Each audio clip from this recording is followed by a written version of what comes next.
jams. Doc Brown, get me back to the past that I'm running out of track. Space Jam.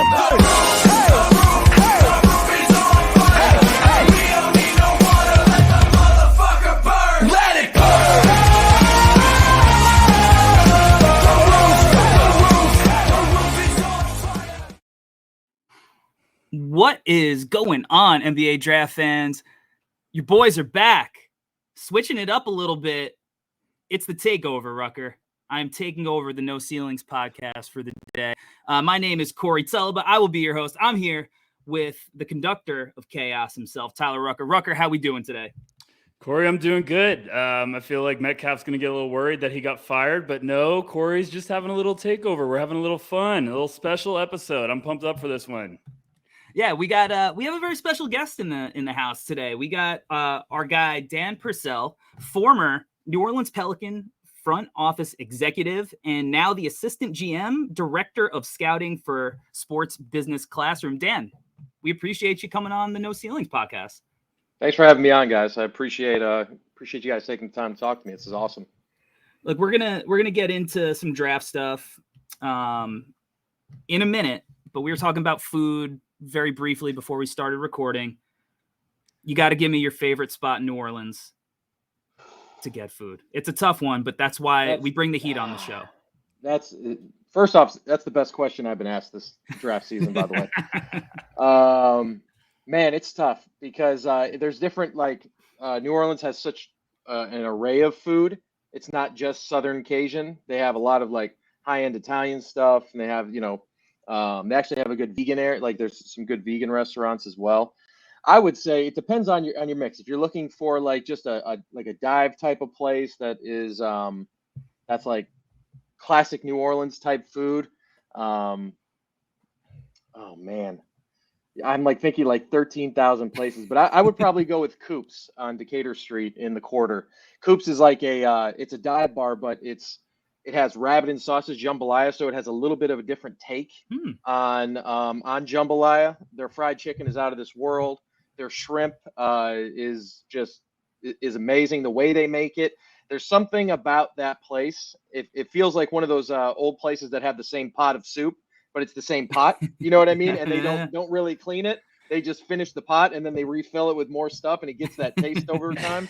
I feel like that's what Coop's is, but I would say if you're looking for a dive or something like that, the Coop's is a spot. If you're looking for a little higher end, man, there's so many. I mean, there's so many. I would say if you're doing New Orleans type food and you're in for the experience and a high end experience, Restaurant Revolution is really good.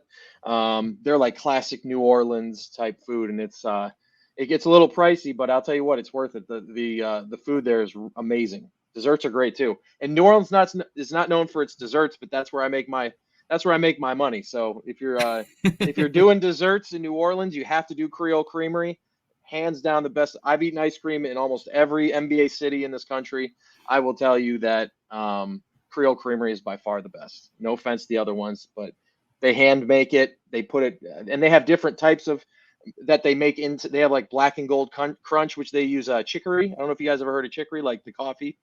You guys ever heard of that? No, not me personally. So it's I guess it's something where in the Civil War they ran out of regular coffee and they were using chicory as coffee. Has the same type of effect. I'm not a coffee guy, so you'd have to ask somebody who is. But they use chicory in the ice cream, and then so it has this very New Orleans flavor. And it's only during Saint season, so you only get it during one part of the year. So it's really cool. All right, I guess we can end the show there. No. This was the food blog. Yeah. Now I think dessert wise. What's the pastry that they're known for? The French pastry. Beignets. Yeah. Beignets, yeah. They lived up to the hype when I went. Yeah. Yeah. You as long as you go to the right places, because there's some tourist traps as well that they lure you in with, beignet savant, process and all this stuff. But you just go to Cafe Du Monde. That's just the spot. They know what they're doing. They've been doing it a long time. That's the spot. All right. We hit the food. Let's get into the NBA draft. And I guess before we get into specific, maybe player notes and workout updates and whatnot, I think I want to kind of give our listeners a little bit of a peek inside of like the front office mindset, and how it compares to, you know, how all the people that are creating content out in the space are approaching the draft. Because, you know, there are all of these narratives that you'll see like on Twitter or, you know, watching videos or whatever, and then you'll talk to somebody with a little bit of intel and it's like, you know, it could be a completely different thing. So Yeah. before we get into the specifics, what is like, if you're in a front office and you have a top 3 pick, top 5 pick, what is the mindset? Is it, we need to draft the best player available no matter what? Is it, we already have our one guy, now we need to start surrounding them with guys that make sense? Or is there an issue like if the front office, maybe they're feeling the heat a little bit and they need to go a safer route? Is there any particular way that you think front offices typically operate that we kind of maybe project, and it's more just kind of down the line, or does it differ from front office to front office depending on the situation? Well, everybody's different, right? Every team does things differently. There's always different process because that's just, you know, that's the nature of the league. And that's what makes good teams and bad teams and middle of the road teams is process and talent, right? That's usually how it works. And that goes for the players, the coaches, and the front office.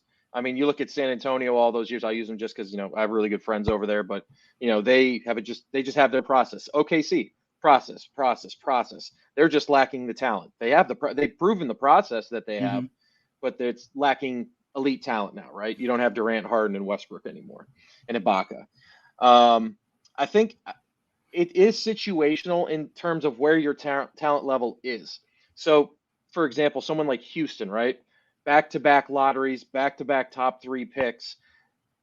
For me, I'm looking at it as I need to just keep getting talent. I need to find whoever that talent is, as long as it has to be somewhat complementary. But if I think I have Michael Jordan, it doesn't matter who I drafted last year. You know what I mean? Unless that guy I drafted last year was LeBron. You know what I mean?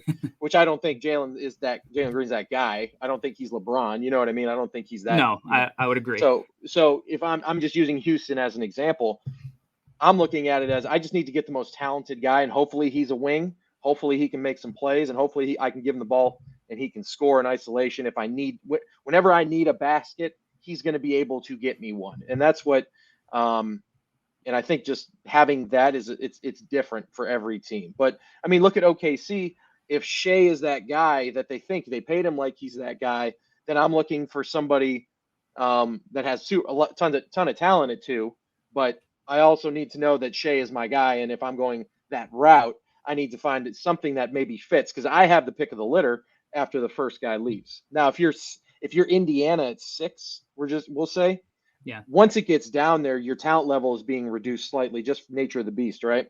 So now I have to look at it as I have to find Damian Lillard here, or am I just trying to find talent? I'm just trying to find somebody that, you know, fits what what our coach is trying to do. What does Rick want at that point? Because obviously Rick's going to want Jabari Smith, you know, if he can get him, obviously, you know what I mean? But he's not going to be there. He might be looking at Ben Mathurin and Keegan Murray and, you know, guys like that, AJ Griffin, like he might be looking at that. And now we have to look at it and say, which of those guys upgrade our athleticism, our playmaking, and, you know, our ability to get stops and score. You have to go through what your coach, you know, values the most at that point, in my opinion. Do you think, Dan, like you're bringing up coaching and like when it comes to fits and, you know, evaluating these prospects, do you think, like, I don't know how it was for you guys when you were with the Pelicans, but does the coaching, you know, preference or the coach's preference on like a prospect, does that weigh heavily, or is just a little bit when it comes to the whole big picture? Because I know it's not just like the GM's preference. There's scouts have say, like your regional scouts, your directors of scouting, all of that stuff. It's kind of like a cohesive unit with some front offices. So do you weigh that as much as everything else, or is it just a little bit? I think more or less you have to have the coach's input, especially this high, because they're the ones that also they're in it with you, right? They're like your teammates. There might be if you're the guy in charge of the whole thing, that's your number one guy is your head coach. You know what I mean? Like how is he going to can he coach these? Our job is to say, as front office, can he get along with these guys? Can he get reach to those guys? Can he get through? Can he communicate? Is his style a good fit for the player too? Because there's a lot of times, you look at maybe DeMarcus Cousins in Sacramento. It took them coach after coach after coach till they finally got to Coach Malone, to somebody that and I don't know who. I'm not saying it's anyone's fault. I'm just saying that you could just see that the communication and the trust wasn't there. But then once Coach Malone got there, it changed. Right. You know what I mean? So how does that affect? If I have someone like Coach Malone, I know I'm going to have to get a guy that's ABC. Or if I have Coach Carlisle, it's ABC most likely when it comes to communication. And it's not even basketball stuff, because in my opinion, mostly anything can work. Mostly, not everything, but most everything that's basic NBA defense and offense can work across the board. It's just, do your guys buy in? Do they feel like you have their best interests at heart? Can you see that the communication doesn't break down with them when you lost 3 games in a row? You know what I'm saying? Like, things like that are more important than sometimes of who we should take. Now, there are guys out there that won't take a guy unless their head coach is on board, and that's okay. And it's mostly in the first round, because first round guys are more impactful than second round guys for the most part. But I've seen coaches that they're in the whole process. They're like, man, this is great. Just like, who can we add? And they're just, those head coaches are sometimes rare, because, sometimes coaches can say, this is what I need, because this is the way I want to play, and this is the system I use, and that's viable. And that's not, that's a total viable. I think that's like totally okay from, having that vision.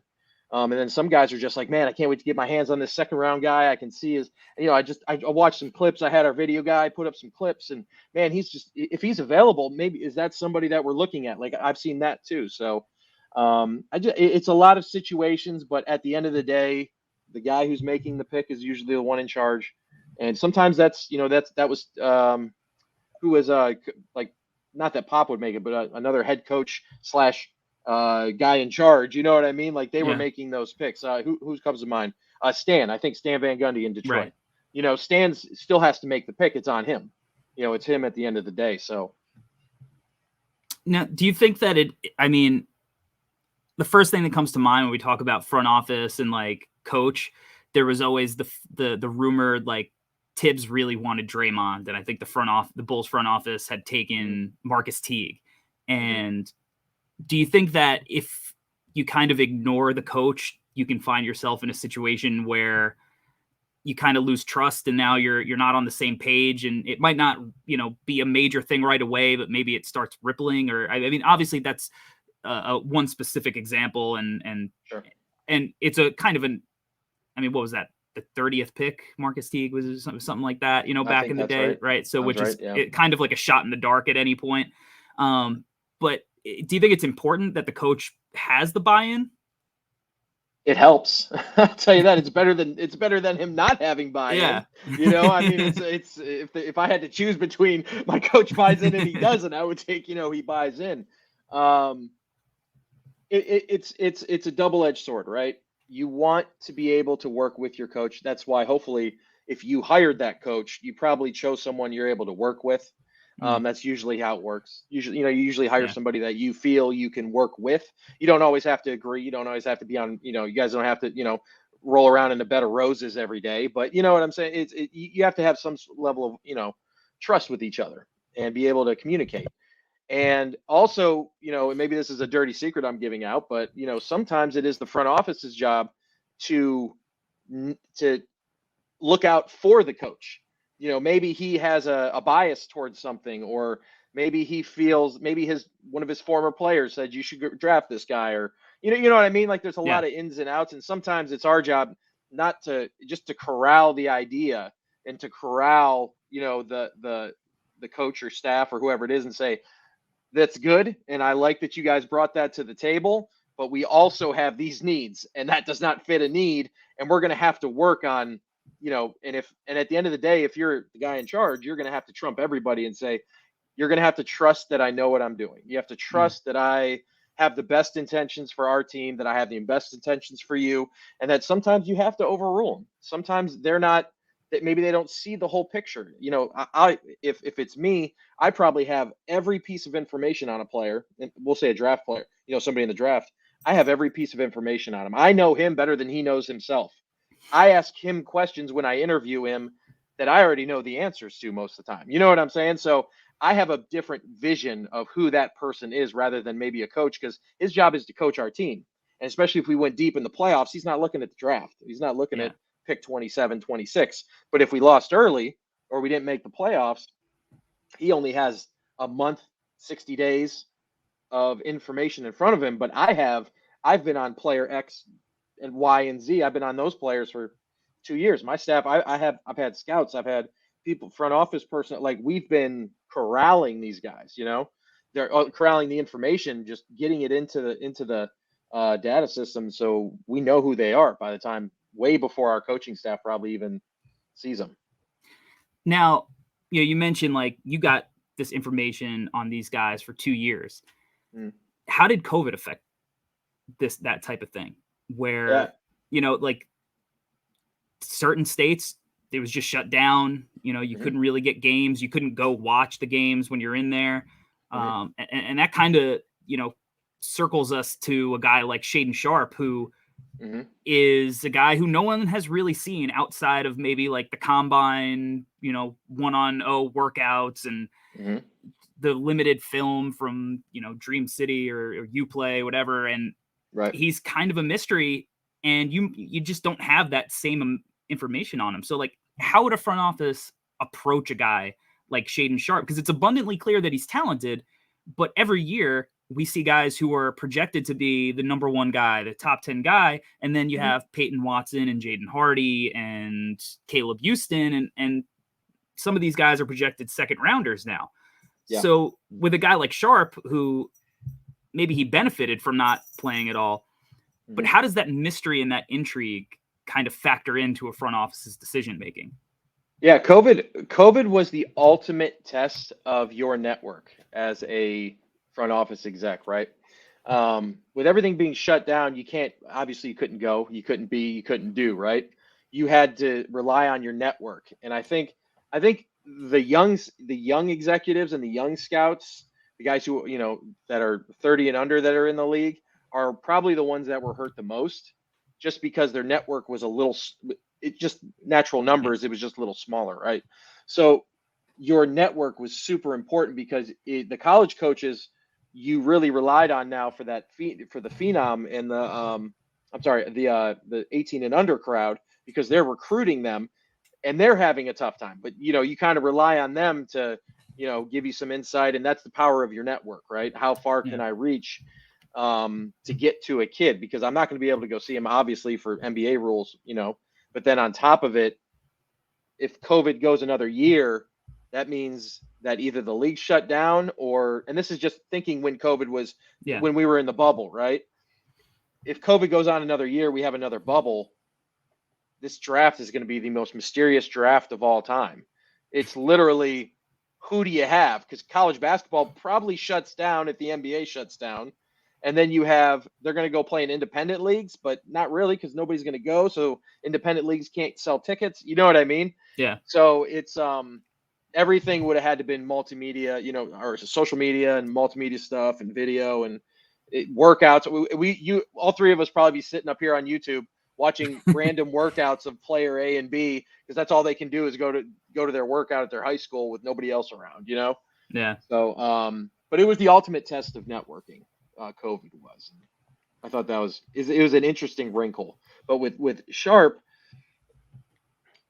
I don't know if he's the Benedict Arnold of Kentucky or like what it is that I'm not sure what I want to put on him yet. But the mystery can help and the mystery can hurt by doing okay. I thought his combine workout was fine. I didn't, you know, I don't know that he's better than some of these guys that already have a body of work.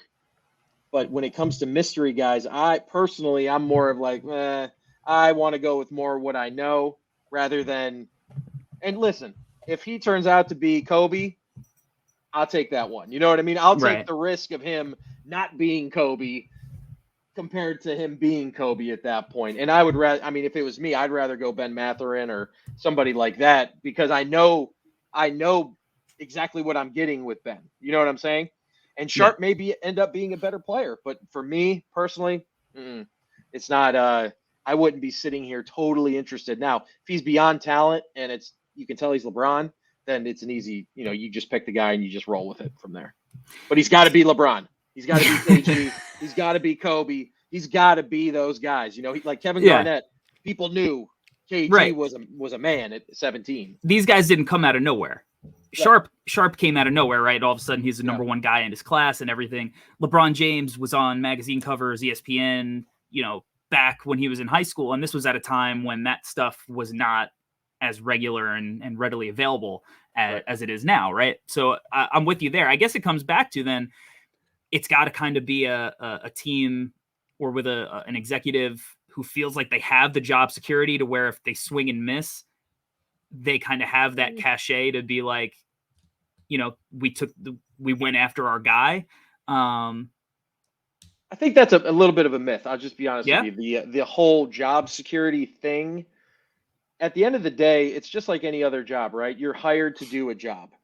You can't worry about things you can't control. You can control this draft. You can control what your team looks like as a front office executive. You can control how your team looks. You can control the coach you have. You can control most time. I'm just speaking in generalities, obviously. But you're able to. You only worry about the things you can't control, because the things you can't control, they'll take care of themselves if your process is good, if you have a good working relationship with your head coach and your players like your head coach in terms of they listen to him and they respect him when it's 2.5 minutes left in the fourth quarter, you're down 3. Are they going to listen to him? Right after that media timeout, like what's the mindset? I think if you have that stuff, honestly, and you have a really good scouting group, obviously, and a really good cap group that can help you, find all that information. If you feel like you're following your process and you feel like you're doing things the right way and ownership has been with you and on the board with you, why am I worried about my job? If they don't want me, okay, I get it. That's for them to that's their onus, right? Their onus is to be, does this guy give us what we want and how we represent ourselves? And I think that's, I think it's a little bit of a fallacy. I never worried about it, like, oh my God, we're not sitting in the draft room going, oh my God, is it this year? Is it next year? Like you just keep the process, like worry about the process. Results take care of themselves as long as you have really good people, you have good processes, and you guys trust each other. And I think you win. When that happens, you win. So I kind of want to circle back to something we touched on quickly earlier. We were talking about OKC, and we talked about SGA, and you look at last year, they took Josh Giddey, they took Trey Mann, right? And I know Rucker, you could touch on it a little bit when they were like positioned at 4 before the lottery. We were kind of going to write an article about like, let's say everything goes chalk and they're staring Jaden Ivey in the face as the consensus number 4 guy. Like, maybe do you take the talent, but is it something where now all of a sudden you're pissing off your max guy a little bit? So I don't know, Rucker, now it's that maybe has shifted into the King situation a little bit. Yeah. So you're kind of in the same scenario. So I don't know, Rucker, touch on where we were at. Yeah, this is actually what I wanted to ask Dan, and I'm just trying. Corey keeps stealing all my questions, Dan, so that's why I've been quiet. But okay. I think it gets interesting because I agree with you about the job security kind of being almost like a myth. Because I think if you're sticking to a plan, you go all in. You're like, okay, if it doesn't work out, it doesn't work out. But I'm going with what I believe in. But say we're putting Sacramento, just for a hypothetical. And this year's Sacramento. Yeah, this year's Sacramento. So they're picking 4th, and say you get to that spot where it's, hey, Jaden Ivey might be the best player available on our board, but all of a sudden we're creating a logjam that, we just traded Halliburton to get Sabonis. Now all of a sudden, are we going to bring in another guard after we took one in the lottery? We still got De'Aaron Fox. Do you think maybe when you're a front office guy in that position, you could be swayed to be like, hey, Ivy might be the best guy on my board, and we're picking 4th, but I got a guy next to him, hypothetically, we'll say Keegan Murray or something, that might be a better fit to get all these guys to kind of get some time together and not have that headache? Or do you think you just stay with, hey, we're still rebuilding, best player available? Because I know ownership also comes into it, and it's like, hey, there might be some pressure for results immediately. But I just wanted to see what you thought about like that. So I have spent way too many hours thinking about Sacramento since the lottery. Welcome to the party. You want to hop in the piece we're writing? Yeah. I have spent way too many hours going over this. In my mock, my current mock, I have them taking Jaden Ivey, right? Yeah. I'm still on the fence. I wasn't like rock, that's what it is. But I felt like at 4, you have Fox. He's a really good trade piece as well. If it's me, if you're asking what I would do if I was Sacramento, I would try to find a trade partner to get to at Detroit, or a trade partner with Indiana, or somebody that needs an upgraded talent. Indiana is really the team that Detroit, I think, is going to trade out probably with Portland. Upgrade their roster a little bit. Portland will probably get Jeremy Grant. Portland has to do something to get something. So I'm kind of looking at that as a move. Right. But if Indiana needs talent across the board, they need wing talent, they need scorers, they need guys who are just that level up their team. Right. So if I'm Sacramento, and this is just me, kind of putting it out there, I would be looking at trade partners for a team that needs more talent, and whether that they want somebody established like De'Aaron Fox, or if they want somebody like Jaden Ivey at 4, or whoever they want to pick. If they think Keegan Murray's that guy, whoever they want to pick, I don't care. Right. But I'm going to tell. But if it's me, I'm telling them, I'm willing, but we have our guy here at 4, even though they may or may not. You got to play a little chess while other people playing checkers, right? Our guy's there at 4. We'll take him if we don't get the right deal. Right. But really, in the back of my head, I might be like, I hope we get a deal, because if I can pick up another 1 next year, and I move to 6. I'm looking at that next pool of players as kind of the same thing after Jaden Ivey. They all impact the game in different ways, but they're the same type of player. Keegan Murray's, the Ben Matherins, the AJ Griffins, just the Shaden Sharps. Like, they're going to give you an upgrade in talent, but they're kind of almost the same bucket of guys. Yeah, they're the same bucket of guys, right? So for me, if I'm Sac, I'm going, okay, I'm not getting the top 3 guys. I have a potential all-star on my hand, Jaden Ivey, but I do have a glut in the backcourt. Can I play with Fox, Mitchell, and him at the same time? Probably not. Jaden Ivey needs the ball in his hands. De'Aaron Fox needs his ball in his hands. Mitchell's great because he can play off and on. So he's the piece I keep because he's talented, young, and cheap. And then I'm looking at it as, well, is this a Fox trade or is this a Jaden Ivey trade? That's how I'm looking at it. Or 4, if you want to look at it as 4, whatever it is. Because I think at 5 through 8, I'm going to get the same impact player on my team. Right. And I can get a wing defender. Like AJ Griffin be great there. Doesn't need the ball to be. He's a great guy. Doesn't need the ball. Doesn't piss his teammates off. Great, just absolutely the greatest kid ever. Makes corner threes. Defends the hell out of the ball. Great. And if you get him at 8, that's or 7 at Portland at 7. That is way different than having to pick him at 4 or 5. That's a plus big you're difference. getting an asset probably. Plus, you're getting a first-round pick next year, probably. Right. And I'd have to go through what picks are owed and whatnot. But I'm just I'm kind of spitballing it here as I've been thinking about it. So for me, if I'm Sac, I'm looking at it as, we got a gift. Let's try to parlay this gift into a guy who fits our team a little better, because Mike Brown needs wing defenders in the way he plays defense. I mean, the league does in general, but the way Mike plays, he really does need somebody who's big, strong, long on the wing to defend, those big threes. And I think that's kind of the route I would be looking at moving forward. I don't know what team that is. I don't think it's the Pelicans. I do think it's Indiana or Portland. And if you can get an asset, even if it's lottery protected first next year, it's still you drop 2 spots for a lottery protected next year, or maybe it's top 10 protected. You can get the value if it's really somebody they want. So that's where I would be with Sacramento. I think that's a really good approach. And I think it's probably something they've, as soon as that happened. Right. Yeah. And then also there's the rumors that Sacramento is like, how do we trade up to 2? Right. Like a little bit of whispers there. Let's talk about AJ Griffin. Let's talk about AJ Griffin a little bit. Just to finish, can I finish Sacramento real quick? Yeah, of course. Sure. Come on. Don't let Corey take over. Go ahead, Dan. Well, so here's my thing with moving up, right? I'm looking at it from the history of the team, right? Every time we've moved up or we have thought this is our guy, it has not worked out. And it's not like a team curse or anything. It's not that. It's that it seems like we as a group, and I'm speaking as the Kings, we as a group get enamored with this guy like he's the next big difference maker, like he's the next guy. And to me, I think it's a folly that you're going to just keep repeating over and over. I would rather have as many shots at this thing that I can rather than giving up a lot of stuff to take a big shot, unless I know it's like, I know that this guy does it.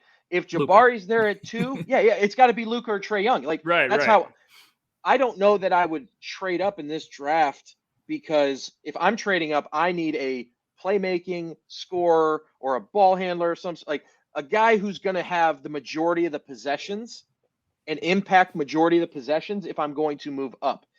I don't see that. Jabari's he's a catch and shoot guy. He can take it off the bounce a little bit, but he's an awful passer. He turns the ball over a lot. Like, tell me who you're taking that you want to risk the farm for in this draft, and I will tell you that's nobody. And I think that's where Sacramento would probably do better to say, you know what, let's take another crack at this next year. Maybe we'll get, even if we're bad, maybe we get 6-12, or maybe we get really lucky and we're 3-10. You know what I mean? Or 3-11. To me, even if I'm 9-15 next year, like 9th and 15th pick, that's way better to me than, because I can then package those 2 picks, move up if I got somebody next year that I feel, and that's where forward scouting really comes into play. And I love forward scouting. It's like, I thought that was like the lifeblood of a draft. It's not so much this year because you've already done all your homework. It's next year. Can we get something like OKC does this? They play it like a fiddle, man. They just do everything great. So I wouldn't be surprised they move on from Shea, by the way, grab more, they pumped his value up. He's a really good player. Maybe a team will want to give him some first for it. I'm just to go back to OKC. I think if you look like at what some of these big time players have fetched as far as like draft pick compensation, I mean, Shea is young, talented. I mean, he played on a playoff team early on in his career. Like, he's a guy who you could put on winning teams. So, I mean, his value's got to be way up there as far as young prospects in the league, right?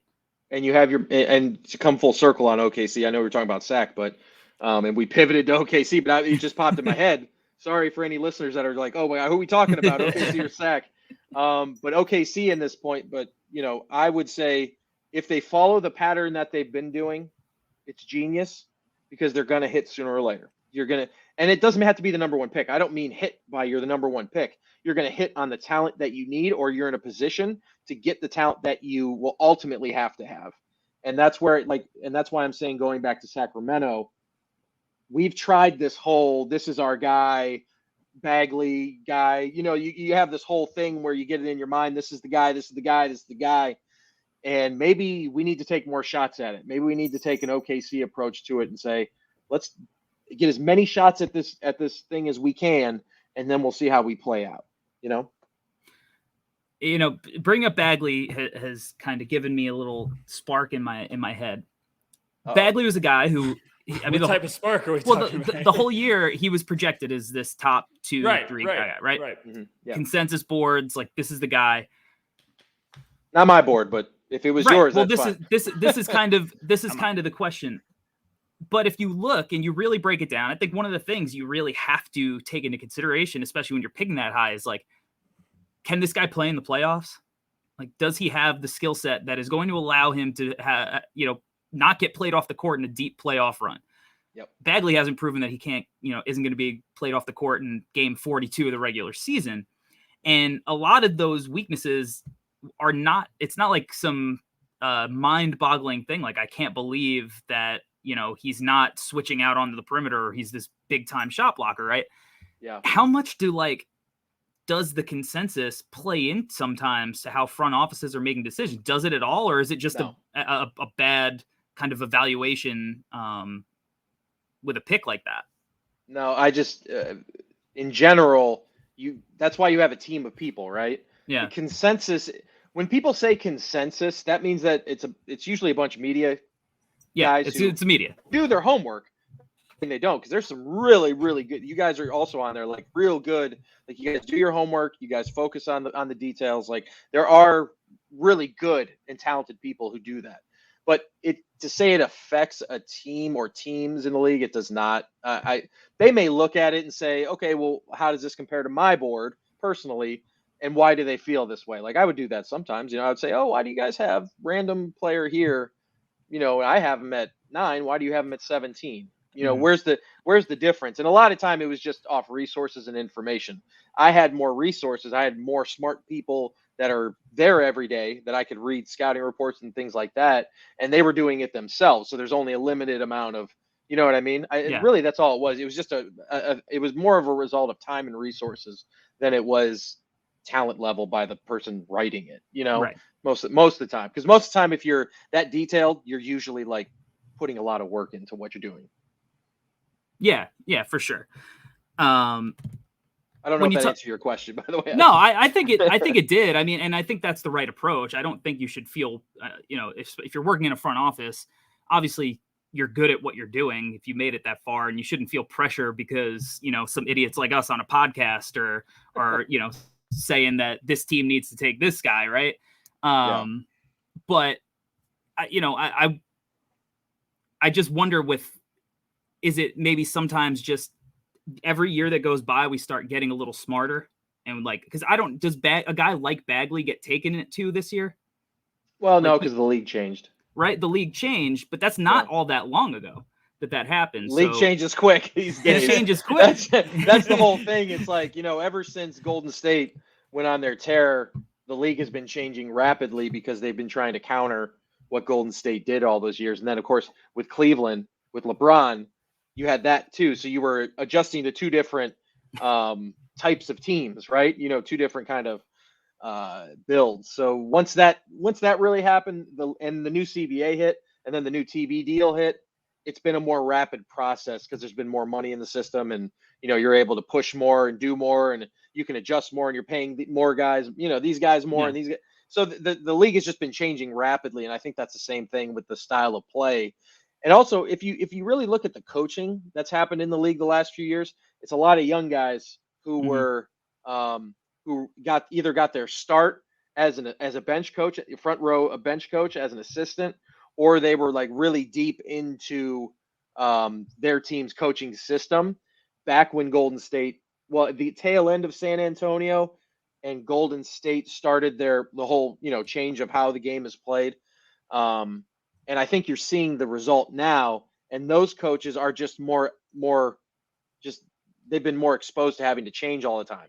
They think that they have to change the way that the players are built and the people are built and the system is built constantly. It's, it's just one of those things. I think it's just a faster league in terms of change. And I think more people are accepting of change now in the league. And that may be my own bias, but I feel like more coaches and more front offices are they're open-minded about things rather than maybe before they were trying to, stick a square, or what is it? A circle in a square peg. Square peg. Yeah. A round hole. Yeah. Do you think there are any guys in that kind of like top 5 range that you look at and you're like, is this guy going to be able to play in a playoff series? Like, are we sure? Or do you think this year it's kind of like, we got the right guys in the right spots? I think this year, top 5, going to be fine. One of those guys can play in the playoffs because they're skilled. You need skilled players in the playoffs. You can't have 5 guys who are just average at everything. You're going to get beat when Jimmy Butler scores 42. You know what I mean? You're going to get beat when LeBron goes off for a triple-double and scores 30. You know what I mean? Like, you need to have something, right? But I think with the top 5 that I believe are the top 5, I think you're going to be okay. I think every one of those players can play in the playoffs. Now, do they succeed? Do they take their teams to the next level? Remains to be seen. But I think if you put any of those guys, honestly, all 5 of those guys, I have, obviously the big 3 and then Jaden Ivey, and it's like a tie between Keegan Murray and Ben Mathurin for me. And we'll just say Keegan Murray because I think he's more like a consensus, as we were saying, 5. The fifth best player. I think every one of those guys could have played in the playoffs this year and been okay. They might have been exposed because they're young and they just don't know any better. But I think their skill set would have been fine because you got Chet and Jabari that could literally push the ball down the floor, pull up for 3, in transition. You know what I mean? Like that's right. That's going to help you in the playoffs. That just helps you in the playoffs. Now, let's talk about somebody who's outside of that range, but probably still in the lottery. And I don't know, maybe he's a guy wild card because of his youth and his frame, his athleticism, but maybe it's a little harder to envision. Like, what do you think about a guy like Jalen Duran, who you see a path. Yeah, like, here we go. Yeah, A little bit, Dan. It's about time. So modern NBA, right? For me, This is just my own preference. I want bigs that have vertical spacing, that are able to run the floor and contest at the rim. If they block shots, alter shots, bonus, right? I just want to be able to get at the rim and make something happen, right? Make things harder on guys. And I think Duran does that. I think he does that well enough. I think he's super athletic, but I'm not as high as you guys are. I think I was listening to one of the pods where somebody had him at 4 the other day. I'm not sure who you guys remember who that was. I was listening to one of the pods. Somebody had him at 4, maybe 5, and I went, "Wow, that's a really high area for him."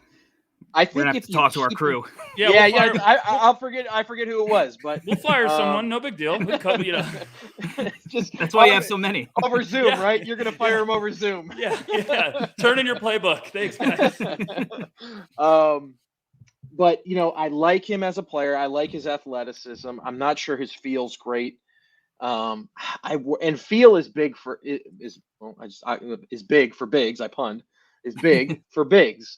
I don't say centers or power forwards anymore. Bigs, a big is a big. Ken Birch is a big to me. You know what I mean? He's 6'8". So bigs for me need to be able to give me vertical spacing. Now, obviously, if you're a shooter, if you can obviously shoot the ball, then that's a part of your skill set. You don't need to be a rim running big who does that. But big athletic guys like Jalen, I think, need to be that, and that may be their ceiling. You know what I'm saying? Like, you're going to draft him saying, this is who he is. He'll get better, obviously, with our coaching staff, and he'll get better touch around the rim. And you hope one day it clicks for him, and next thing you know, he's you can post him up and he can throw dump off passes, or he can catch it at the elbow and face up in one dribble, spin back to the middle hook.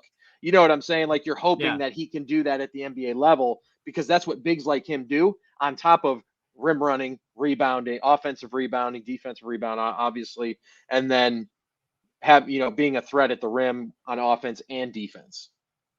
Yeah, I think the reason that you have the people that are like, oh, this is a guy, maybe he goes really high, versus a guy like Mark Williams, who I still think is a potential lotto guy, but like, you kind of know what Mark Williams is, right? It's a little more cut and dry in your face.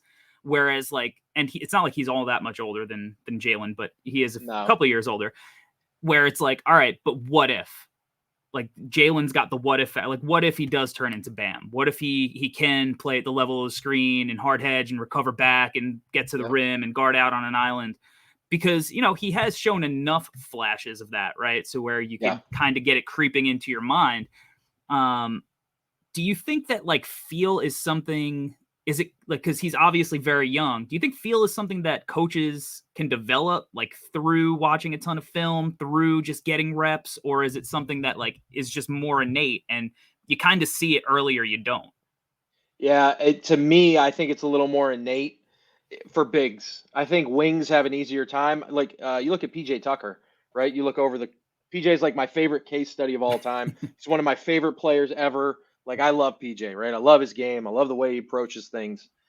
But you look at his arc, and he was this, guy coming out on the draft who he tried to dribble pull up on guys and fade and, all this stuff that he had no feel for, right? Right. He goes overseas, he develops a feel now, right? That, I can defend like nobody, and I'm physical, and you know what? All I got to do is hit a 3. To me, that's smart. And then he just develops a feel for defense over time, where he has good anticipation. He's doing his homework. But for bigs, I think it's really, really hard to be a big in the NBA and not have feel when you come in, because you're just going to get run off the court. You're not going to have time to develop it, because you're just going to get run off the court, because you got to play Draymond. You know what I mean? You got to play even John Collins. You know what I'm saying? You're playing guys that They're just literally going to say he doesn't know what he's doing. He doesn't know when a double team is coming. He doesn't know that we're going to just pick on him and put him in every single screen and roll either on the strong side or the second side. Like, it does not matter. He is going to get step ups, ball screen, drags, like everything, right? Or, pick and roll screens at the top and then drag in transition. Like, we're just going to pick on him the whole time. And if you have no feel for that, you're just going to get run off the court. You know what I mean? So for bigs, I think it's just really hard defensively and offensively to have a feel. Now, if you can get the big reps, if you can get him reps and you don't get him off the court and you just let him play, there is a chance that he could say it could click for him one day and go, look at JaVale McGee. It took him 10 years, but it clicked for him, but that came with starting to take care of myself better. My mental health is better. My physical health is better. I'm stronger. I'm more agile. You know what I mean? I understand who I am, but you look at JaVale, didn't have great feel for years, So, yeah, but like DeAndre Jordan walks right in the gym and he knows I dunk, I run, I block shots. And you know what? I know how to do that better than anybody. Made a career because he had a great feel for it. When you're getting to two like comparable like prospects like that, Dan, do you get to a point where say you're neck and neck with Jalen Duran and Mark Williams, where you're falling in love with the upside of Duran, but you love the feel that Mark Williams has?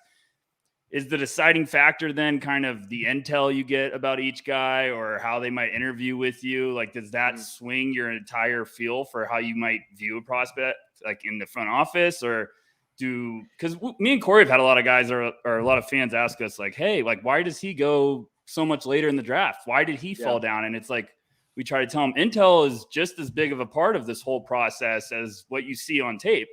So, I mean, could that swing everything? Has an interview ever happened with your team that it's just completely shifted how you guys saw him? Like, you're just blown away? Well, like I said earlier, usually if a guy's coming in for an interview, we already know him. Right. Unless he's like a second round guy and he's a young guy and maybe you just don't know all about him because he wasn't that great in college or he had a good 5 games, but something like that. But the intel is like king, right? I teach this at SBC, at Sports Business Classroom, all the time. Like, intel is king. And it's not so much that you're looking to intel to bash the guy or make him out to be a good or a bad guy. Your job is to tell his story, right? And then once you tell his story, you're almost like like Aesop. You're trying to tell Aesop. I don't know if you guys remember who Aesop was. He was an old English writer and whatnot. He said fairy tales, and but he was always conveying a story, right? You're always conveying a story. And so as you have to look at it as I'm conveying this story at my team, to the group, to my coaching staff, and does this guy fit what our culture is because of his story? You know what I mean? And what he's done and what he will do and how he's been doing it. So intel, to me, the fit from a cultural standpoint can sometimes trump the player. If it's LeBron, you figure it out. Kobe, you figure it out. You know what I mean? Wise words, yes. There's a line of like what is and what isn't, but like if we're talking about Mark Williams and Durant, and Jalen, like I'm sitting here going, well, what are both those guys like? Because they're not going to be my best player, right? They might be my best big, and that's a big thing. That's a role that we need, and do those guys accept that role? Do they accept the roles they're into? LeBron had I think it's a totally underrated quote he had. He said, the NBA is a role league. Do you come in and accept your role? If you don't, you're not going to play. I mean, that was simple, what he said. I don't know if you guys remember that.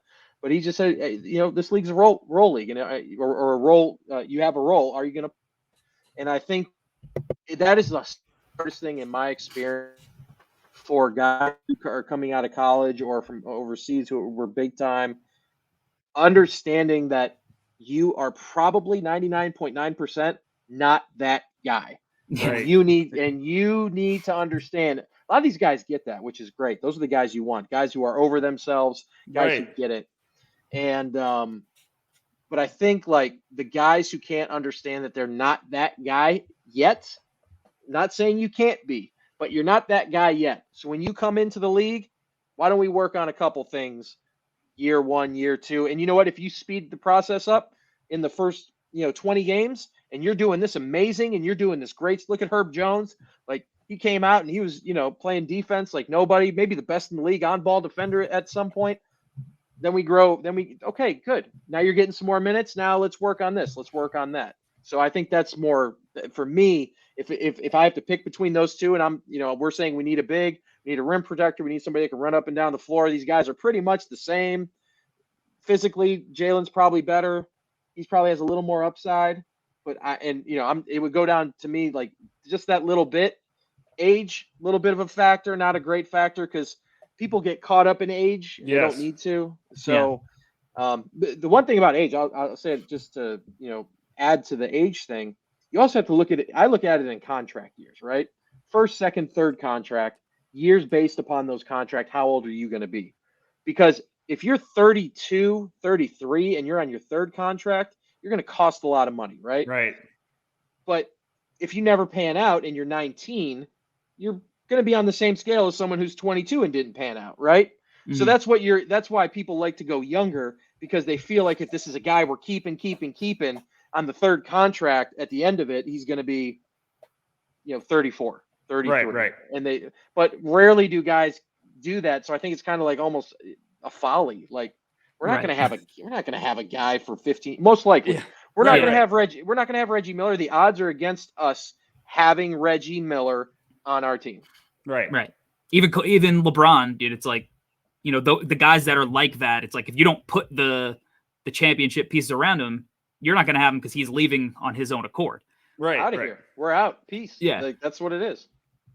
And that's kind of like we've been big on Keegan this year. Like, we just love the intangibles, the focus. I saw him from behind the bench. I got there early, was watching him warm up and seeing his process, his routine, how he is on the sidelines. And like, he blew me away just from like his level of focus and his maturity. And you could just see like he's ready to go. He's locked in. And part of that comes from maybe being a little older, but like, okay, he's 21 right now. Like I look back now, I'm like, that's so young. And like to think like 11 years down the line, like you're saying, like for that third contract, like if you're thinking that far ahead, it's almost like a positive for him that he's going to be good enough that you think he's going to get a third contract on your team. Right. So like that, I don't know how much of a negative we should really be weighing on guys that are a little older. Yeah. It's to me, I think if a guy fits in terms of culture, not so much, basketball, you can get things to fit, you can run different things. But if he fits culturally and he fits your goals and he has talent, then I think that's just, that's a guy you want. And hopefully he's super talented and within, 2 years he's starting and he's a core player on your team.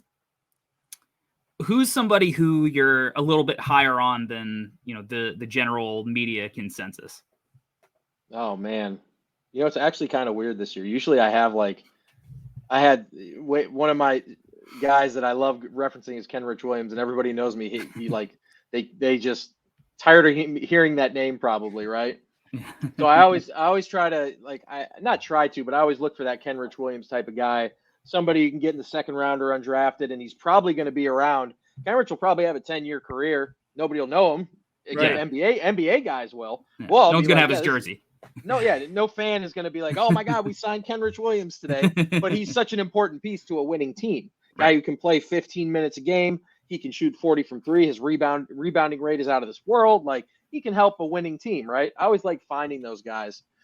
In this draft, I'm finding myself looking at a lot of the same guys. So I don't know, just to be honest with you, off the top of my head, I'm going to say I don't really have a Kenrich Williams this year. There are guys out there. There's a couple guys who I think could be okay, and I think they have a shot. Do I see Jokic? No, I don't see a Jokic in this one. So to me, I will be honest with you guys, I don't think I have a Kenrich Williams in this draft yet. It's May 30th. Rucker, who's that guy for you? Oh, I'm gonna make you choose because I know you got a couple. You see that right there when he went, oh man.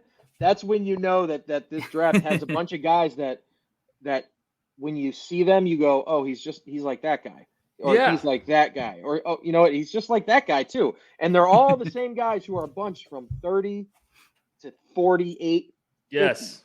50. That's this draft. And see right there, when you went, I knew right away you felt the same way I did. Well, I'm the same way as you, Dan. Like I would rather find the guy that goes 48th that sticks in the league for 8+ years. That I'm like, that's a good value. Someone got a great, value in the draft. Like that's finding a diamond in the rough, even if he's not averaging 15 a game. So, like you said, this is a crazy draft this year because you really do get to a range where just a little bit of movement can be with the 25 to 40 range. You could get a completely different order from who you ask. Yep. Corey, if you're making me throw one name out, you can give a couple. I'm pulling out my complete mock right now to maybe pull a name because, like, usually there's somebody on a mock if you've been doing it long enough. Yeah, there's somebody you have already your eyes already been on him for months. I mean, he's probably going to go first round in my opinion. I like Christian Braun to go to the right team and be a guy that plays a long time in the league. Just because I think he does a lot of winning plays that might not show up in the box scores with some fans. Wendell Moore is probably another guy that might go later than that. I just like those guys that are, if they go to the right place, the right fit. Obviously, the draft's fit dependent, but I do think those guys could be nice little complementary pieces. I was trying to get a bite on Santa Clara, Jalen Williams. I've already loved him too much. I can't stop saying it. That's been my guy all year. If Kennedy, I just pulled my entire mock out here. If Kennedy Chandler fell in the second round, that'd be a guy. If he fell, I don't know that he is. I think he's going to go late first. He's interesting. He's interesting. This is why I like Dan. I'm happy we had Dan on because he brings up Kennedy Chandler right away. This is a great. Oh, is that your guy? Guess. No, I just can't. I can't quit it. I think Kennedy is an interesting case study this year because he's one of the first guys I wrote about this year because I love guys like him who have a control of the position, who play with pace and, obviously he has fun physical tools. But I try to think and I look and I'm like, all right, well, he's 5'11" without shoes. The 6'5" wingspan helps for sure. And personally, I'm not too concerned by that. But when I look around the league, and especially when he was he came into the year, he was like a lottery guy coming into the year. Yeah. I'm like, there's just not a lot of sub 6 foot point guards who become starting level guards. And then you look at last year and you do have the case like Davion went top 10. Yeah. Right. Because he's a monster guy. Defensively. You remember those smaller guys, he's super strong. Right. You got to think guys who are smaller 100%. That have to have the build of. He gave Cade Cunningham the business. Yeah. He gave Cade Cunningham the business. He's one of my favorite players, by the way. I love Davion. Same. Where I had him probably higher than anybody else in the media last year. I loved everything about him.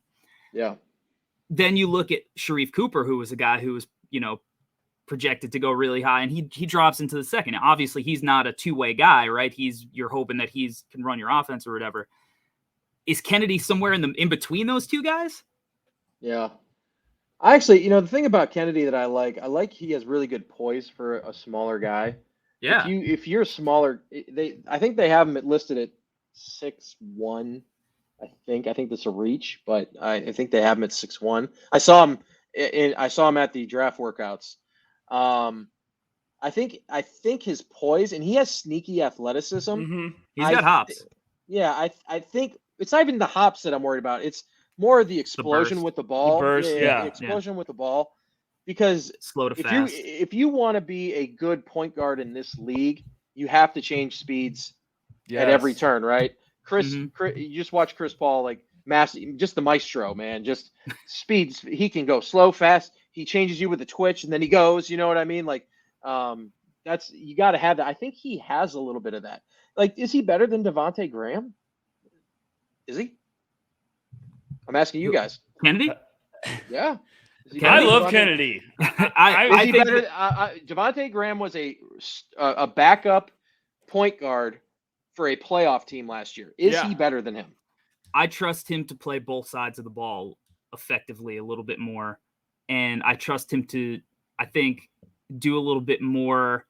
I think he's going to be more efficient than Devontae Graham. Because outside of his pull-up shooting and stuff, it's what else does he really do as a scorer that you trust from Devontae Graham?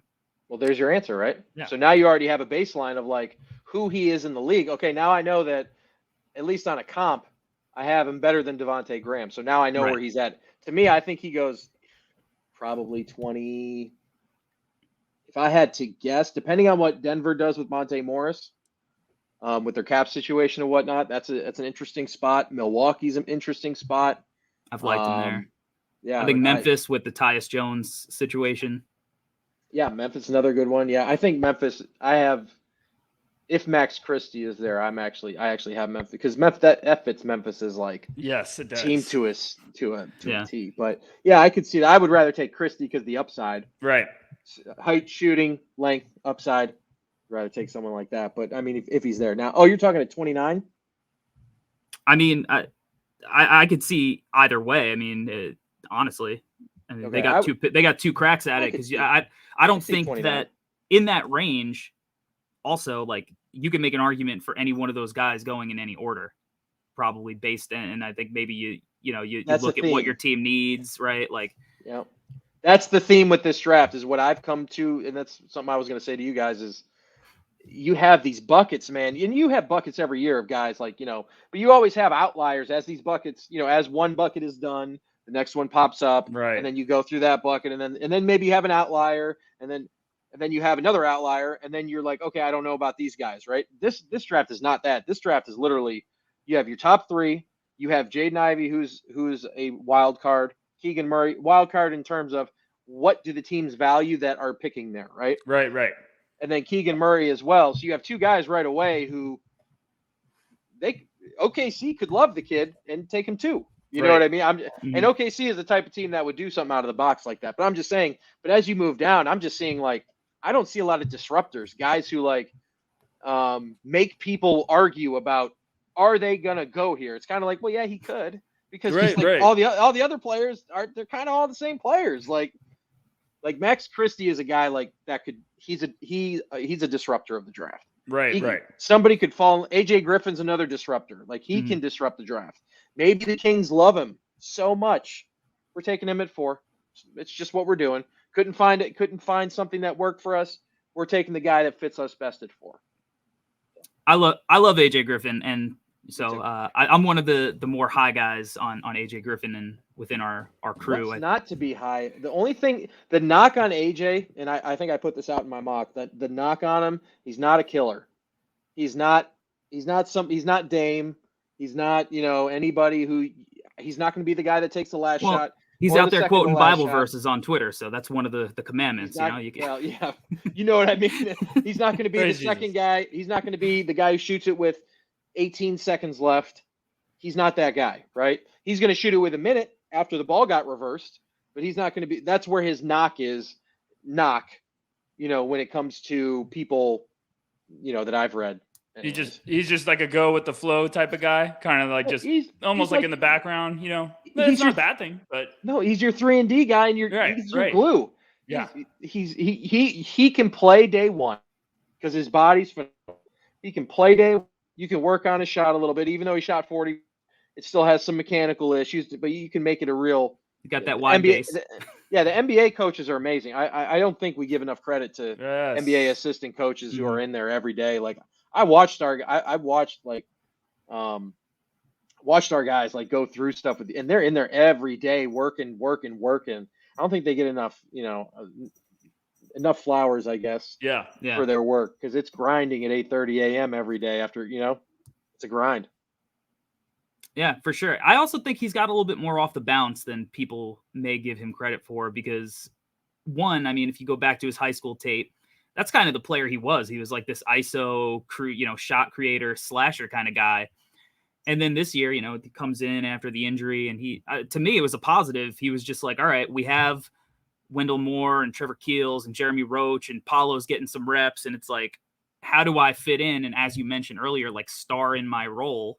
Right. Yeah. And that's like being a guy who's cutting off ball. It's a guy who's spacing the floor and knocking down shots, keeping the game simple and just fitting in. And I saw him twice, once at the beginning of the year in the Kentucky game where he didn't really get a ton of minutes coming back from the injury. And then at the end of the year against Miami, where he just took over for a stretch where I was like, oh yeah, this is the guy I remember. And that was projected so high. So I don't know. I think people maybe are afraid of the injury stuff that he had in high school, which I mean, I guess is fair, but I've heard that all counts. I've heard that it's, nothing like, it's not like Michael Porter Jr. is back, from Right. what I've heard. But I mean, perfect. If you want to talk about perfect fits in a system, you want to know actually who Griffin is like perfect for? Minnesota. Chris Finch's system. Perfect. A guy that he can slot cut over and over and over, and he'll do it without, and hit without even blinking an eye. You want me to slot cut? You got it, coach. Slot cut. And then fill out to the opposite corner or fill out to the ball side corner, whichever one there. And then we'll work it around and you'll get a corner three. You know what I mean? Like to me, someone like, I know he's not going to get to Minnesota, but that's the type of guy. Like, that's what I think of when. Do you think there's anybody in this draft who maybe you're a little bit lower on than people tend to be? Corey's trying to get all your secrets now. Here he goes. We're going to work now, Dan. That's okay. We're in crunch time. This is Intel City. Yeah, now we're really. So you guys are going to hate me, I think, from what I've heard from you guys. No, ELE, we love everyody. No. Except the guy we're firing who had Jalen Duran. Except that guy. We got to start listening to pods tonight. Yeah. So I'm looking at my mock here. So for me, there's three guys, different tiers, different buckets here. And you guys aren't going to like this, but Keegan Murray I'm still worried. Yep. I'm worried about, my thing with him is he's done so much growing, right? His story's crazy how where he started and where he got to. Just the guy you want, right? Worker. If we're talking just from a basketball standpoint, I'm not sure that he's going to have as big of an impact. I hope I'm wrong. God, geez, I hope I'm wrong. Yeah. But I worry about his impact. When I watched him, I felt like he disappeared in games. I felt like there were some games where you can't find him. You know what I mean? And then all of a sudden, poof, he's back. And then you can't find him again. Right. Look at that Big Ten schedule. Like, there'd be games I would be like, did he play? Did he even play? And he has 12 points. I'm like, this is like Big Ten schedule. We got to go here. I need 15 to 18 every day out of you because we're trying to win the Big Ten. Like, tough conference. We got to go. Yeah. If he got 12 against like Norfolk State, I'm making it up, no offense, Norfolk State. I'm just saying, like, if that was the case, I wouldn't be sitting there. I'm probably like, well, it wasn't really a game that he probably played. There's a lot of different things. We're playing Big Ten schedule. We're trying to win this thing. Like, we're trying to get to the tournament. He's got 12 against Rutgers. You see what I mean? And Rutgers was a better team than a lot of people thought, but still, like, that to me, I think there's a little more in the NBA. You can't, if you hide like that, there's somebody who's going to take your job. There's going to be a guy who doesn't hide. And if you hide and you're not impacting it, coach is going to be like, why do I have you out there? Like, you're the number 5 or 6 pick in the draft and you're disappearing on me. Like, come on, man. Like, I need you to consistently, I need to know what your NBA elite skill, and you go to it when you're struggling in the system. You know what I mean? So what range would you feel comfortable with him in? I mean, it's not that far down. I mean, 6, 7, 8 is, I mean, if Pelicans got him at 8, if Pelicans got him at 8, it's a no-brainer, right? Like, Lang, it fits what they're trying to do. I'm not saying he's overdone at 5. I think 5 is like, I don't think he can, if you're the 4th pick, I think that's demanding a little too much from him. Right. But he's got all the skills. Like, you look at him and you're like, oh my God, I love this guy. Like, oh my God, everything about him is great. And he's a great kid, and his story, he's just worked, like, everything about it you fall in love with. I just worry about the translation of it. I'm not saying he's going to be bad. I don't think that. I just don't know if you're the number 4 pick, you were supposed to come in and make an impact immediately. And I'm worried about the transition to the NBA. It may take him a year. And then on top of it, is he going to be as good as we think he is? So that's the first guy. I'm not a huge Malachi Branham fan. I'm not. I like him, but not for the NBA. I think ultimately, he's going to have to turn into Jamal Crawford quick, or he's going to have to turn into like somebody like that can like instant offense, because I don't know that his physical skills are good enough. And his God-given skills, unfortunately, maybe not. He's not athletic enough. Moving his feet. He's not as great moving his feet. Sometimes his shot taking is questionable. Like, you know what I mean? Like, if you're like my biggest question with him is the rim pressure. That's another good point. I was thinking about all the other stuff. Yeah, you're right. There's another point I wasn't thinking about. So he's gonna have to be Jordan Crawford. You guys remember Jordan Crawford. Like, how could we forget?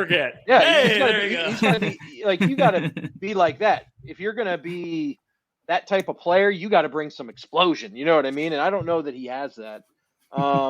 Not if Blake- LeBron has anything to say about it. Right. Two other guys that I'm still 50-50 on. Blake Wesley from Notre Dame. I loved him in the beginning of the season. I watched his workout. And again, workouts don't shade me one way or the other. They don't make me change my mind or anything. But I'm a little worried about his motor. I'm a little worried about how much go does he actually have? Because if he has go, he's super talented. Jeez, he's like super Here's my talented. question. Here's my question with him. Yeah, I got a question too. Go ahead, Corey. I've been a little lower on him too. Like when I first started seeing him, we just first started getting a little hype. I'm like, I get it. He could definitely create space with his handle. He's long. Mm-hmm.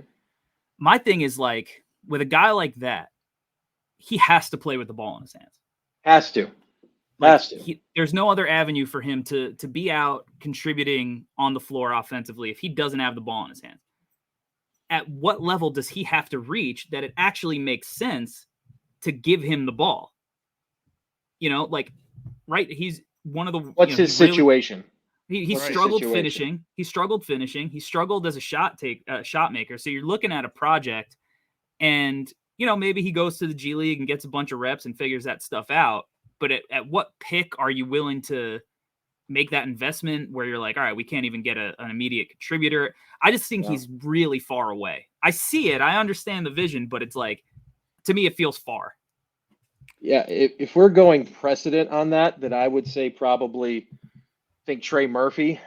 Trey Murphy went to the G League. I think he was 17 last year? Yeah. He was 17, I believe. And correct me if I'm wrong. I'm doing it off the top of my head. I'm trying to look it up quick. But I think he went 17, somewhere in there. So that would be my area that I would use as precedent for that type of structure. You know what I mean? But he has to want to go down there or be open to it. Like at least Trey was open to it and he went down and he developed and then look what happened. You know what I mean? Right. Mm-hmm. He saw the value in him going and getting game reps. Does Blake?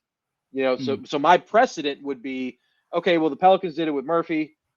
Maybe we can replicate that this year, but he has to want to do it. Do you think with guys like Branham and Wesley that we're talking about, even Patrick Williams, the year he just skyrocketed up the boards, do you think front offices fall in love with the idea of what a guy could turn into instead of like realistically what he is, but they get this idea of like, hey, he could turn into this, where it's like, well, can he? Like, are we just thinking that? That happens every year. And I think it's natural. I don't think it's like a habit or anything. I think it's just natural, right? We're trying to solve for the team. We're trying to make it so that we're giving them guys trying to that. And I think that's where discipline and structure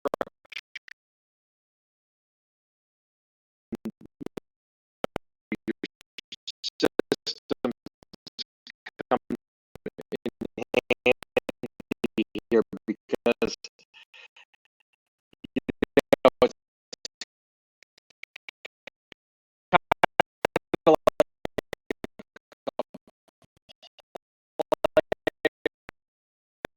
who's having a bad game. If it's say it's your best, he can go back to the system and get shot in this and making things up. We can run floppy, and I can get something, and I get something to rim, and now I'm back on track. Go back to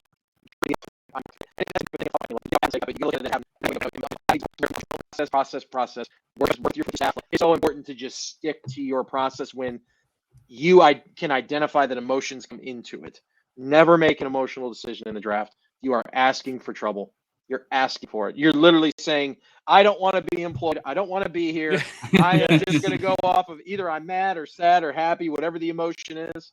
Don't do it. Fall back on what you do. Rucker, anything else?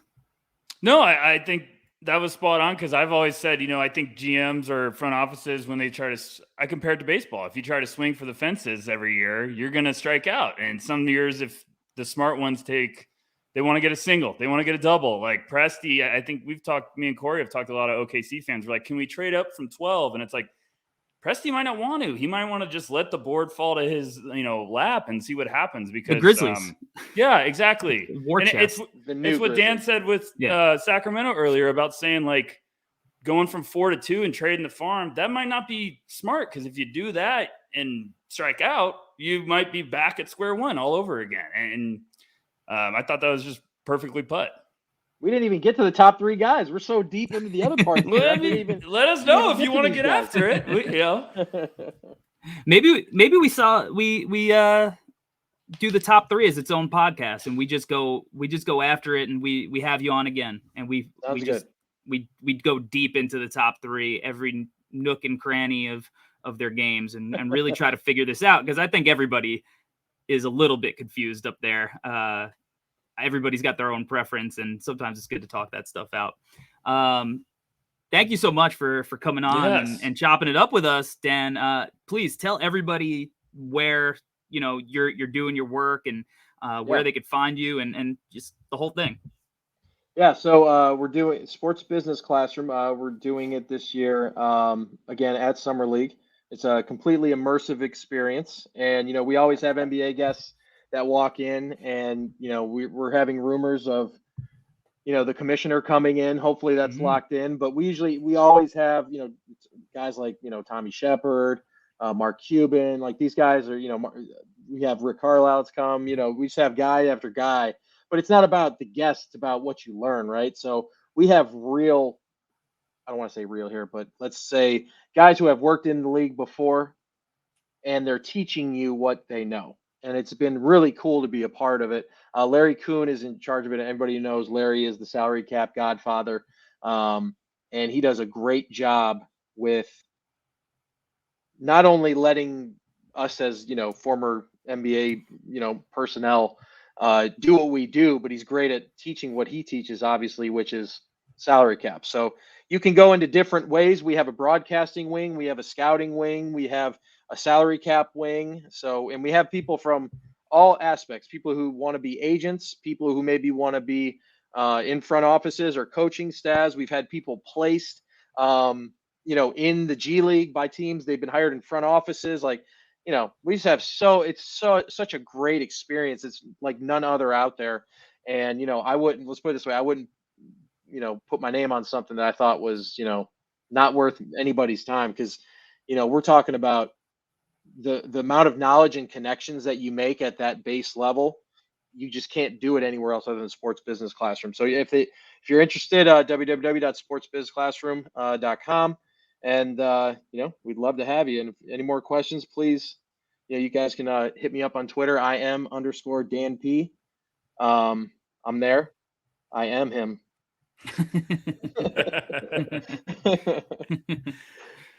Yeah, I think if you've been in the space at all, you've heard nothing but good things about the experience from people who have done it. So make sure if you're a listener and you feel the itch to get involved in the sports world, to go there and get an experience in Vegas. Yeah, I think the knowledge that you leave with is the most important part. I mean, yeah, it's super cool when you have like Daryl Morey and Masai, Jiri and Rob Pelinka. And we had Wes Wilcox last year. Like, we have all these guys that come in, right? And you're learning from what they're teaching and talking about their experiences. And then we have drop-in guests too. But really, where I think the most value again is what you take home with you in terms of what you learned, how you can apply it, but also the connections. I mean, you're just not going to be able to talk to Adam Silver anywhere else. You're just not. It's going to be hard. It's going to be really hard. And I think being able to be in front of NBA personnel that are active personnel, it can really help. It can really help your network. I don't know how it could hurt. No, I can't possibly hurt to be in front of Mark Cuban and Adam Silver and all the other guys you mentioned, right? Yeah, I can run down the line. There's literally the who's who, and it's crazy, and they all support it. Just because, honestly, it's just a good program. It's really a good program, and Larry's done a great job with it. And like I said, he lets us, teach where our strengths are. So awesome. Rucker, tell the people where they can find you. Yeah, I met Tyler_Rucker on Twitter, and I'll be at NoCeilingsNBA.com as always. But I just want to make sure to say thanks for Dan for coming on. This has been a great episode. I hope everyone listening heard what he said, because it was a very, very valuable resource to kind of get an idea of what goes on behind the scenes. So thanks again for coming on. Yeah, thanks for having me, guys. Much appreciated. The insight was amazing. You can find me at Corey Tulaba on Twitter. Make sure you hit No Ceilings TV on YouTube. Subscribe, rate, share the No Ceilings podcast, because we're climbing the chart. We got to get ourselves in the top 10 by the time the draft rolls around. We're hovering around a 30 burger right now, but we got to get into the top 10. So make sure you're sharing it and telling your friends that if they want to know who their team's gonna pick, they got to listen to the squad. And until then, we appreciate you listening and watching on Spotify. And until next time, we're out.